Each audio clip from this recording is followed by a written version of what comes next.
Maybach music. Can anybody out there hear me? Hear me? 'Cause I just wanna...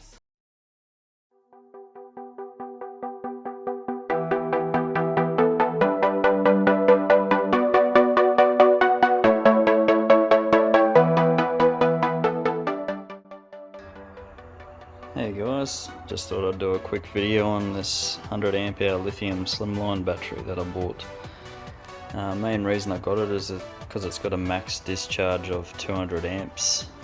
And a lot of BMSs these days are limited to 100 amps, which means you can't really run anything over 1000 watt inverter.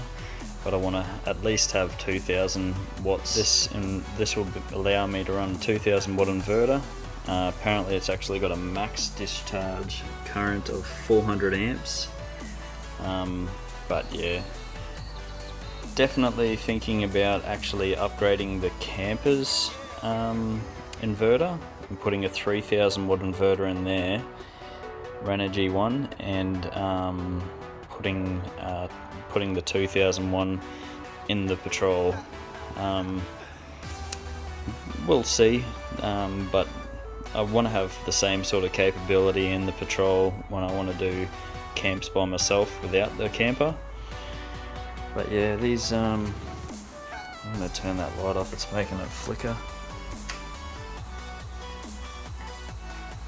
They got 275 amp Anderson plugs. They fail to tell you when you buy them though that you need to buy the blue Andersons, because these are the only ones that actually fit. If you get the grey ones, they don't fit. I thought they were all the same, but obviously not. There's some slight differences. If you actually have a look, put them together, you can still see this blue one actually has that line that goes across and a gap there, and this one doesn't have any gap there and no line that goes across. But yeah, still yet to actually find a proper wiring diagram on these, because they've sent me two separate ones that are conflicting, so I'm gonna have to open it up and double check, because one wiring diagram shows this is positive, this entire Anderson plug is positive, and this one is a negative. But when I run multimeter on it, it's actually positive, negative, and positive, negative on this one as well.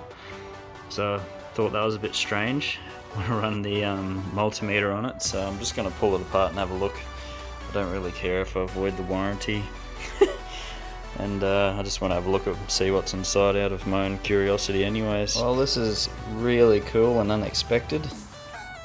At first I was looking at it from here and I thought, oh no, there's only 2 cells in there. But there is actually 4. And if you have a look in there, they're very skinny but very tall cells.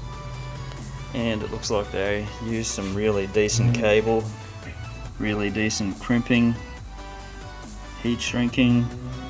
It's really nicely done actually. And as I suspected, it's opposite sides, positive, negative, like a normal Anderson plug should be.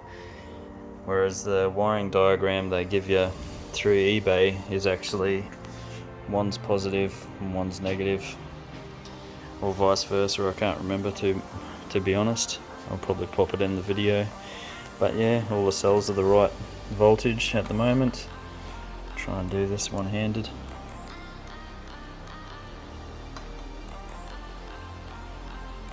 .3. It's not focusing properly. That's a good state of charge. I'm really happy that I opened that to have a look. I wasn't gonna, but as you can see, the sticker is voided now. I'm glad that I did. That's really interesting to have a look at. Nice BMS in there. I don't know if you can have a look. Really well done actually. I thought I was ripped off for a second.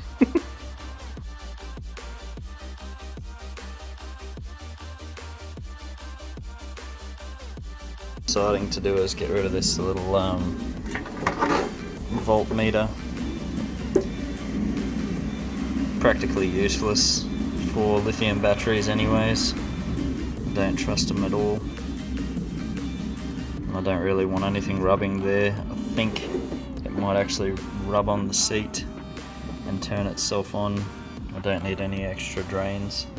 So yeah, it might rub on the back seat when I put it into the Patrol, but it's the perfect size to go between the back seat and the drawers. I just made a plug up out of some old winch cable. Hopefully that'll handle, well, what it says, 175 amps. I might push a bit more, but for the testing I'll only need about 8 amps or so, but I need a way to plug in, so this is how I'm going to test it. And I'm going to use a light bar and a watt meter. So I got the Anderson plug done. I got my little Anderson plug watt meter ready to go. I've got the light bar ready to go as well to plug into there, but I've just got to top the battery up to full capacity and do a capacity test. Should be nice and quick and easy. Light bar does use 8 amps, so it'll take a little while to draw this flat once it's charged up, and we'll have a look at the results, eh? Hopefully they should be good for $1,000, you would hope so. The battery looks like it's really well built, and very happy with the end result by the looks of that. Charging at 19.4 amps. Shouldn't take too long. The supposed voltmeter said it was at 97%, and we shall see. Okay, so we've finished charging. Time to start the test. So got the light bar going. 7.08 amps. It'll take a little while. See how it goes. Hopefully we pull full 100 amp hours, eh? Kind of think we will. Let's see how it goes. So guys, been testing this battery. Had to do it. This is the 3rd time now. Because I figured out that this other watt meter is not accurate. It was telling me 65 amp hours the battery was pulling out, and I just didn't believe it, to be honest, because it is a $1,000 battery. So I ended up pulling out my old one that I'd made, and it's looks like it's going to go full capacity. It's going 83 amp hours so far. 11 hours running time, and still got 12.6 volts, which isn't too bad. Looks like I reckon I've got about an hour and a bit left of testing, and I reckon I'll pull the full capacity. Let's see how it goes, eh? Well, getting close. 97.2, 13 hours, 13 and a half hours of running time. Looking good. 12.2 volts still, so it's just steadily declining now. Oh, there we have it, guys. 101 amp hours. I didn't want to push it any further because while it was running it was just about to hit 11.9 volts, and don't really want to damage the battery. Very happy with that result. I was a little bit worried the first couple of times trying to test it was this one. Obviously it was only showing 65 amp hours and definitely wasn't accurate when I put my clamp meter on from the multimeter onto this.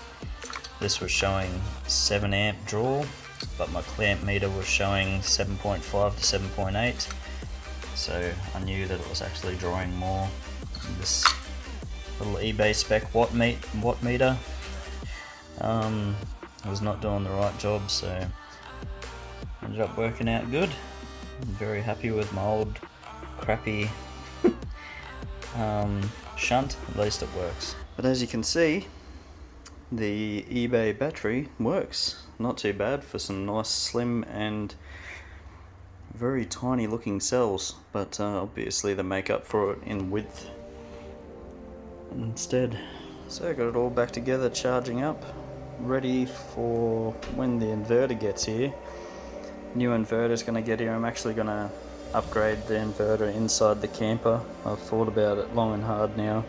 The 3000 watt inverter that I'm getting is going to go into the camper. The 2000 watt in the camper inverter is going to go into the Patrol, and I'm going to test this battery out at 200 amp draw, because it claims that the BMS can handle 200 amps worth of draw. So I'll hook up the inverter and probably try it out on a kettle or something, or a heat gun, and see if this battery can handle it without getting too hot. But yeah guys, this is the completed review of the VOLTAX. Pretty happy, to be honest. For an eBay battery, I was kind of worried about it, but yeah, very glad that I sorted out the issues with the watt meter that I was using the first 2 times. The second time I used my old one that always worked, and yeah, obviously it works properly. It gets 101 amp hours. I reckon I could probably push the envelope a little bit and get a little bit more out of it, but yeah, I didn't want to do any harm to a brand new battery. But very happy. Thanks guys.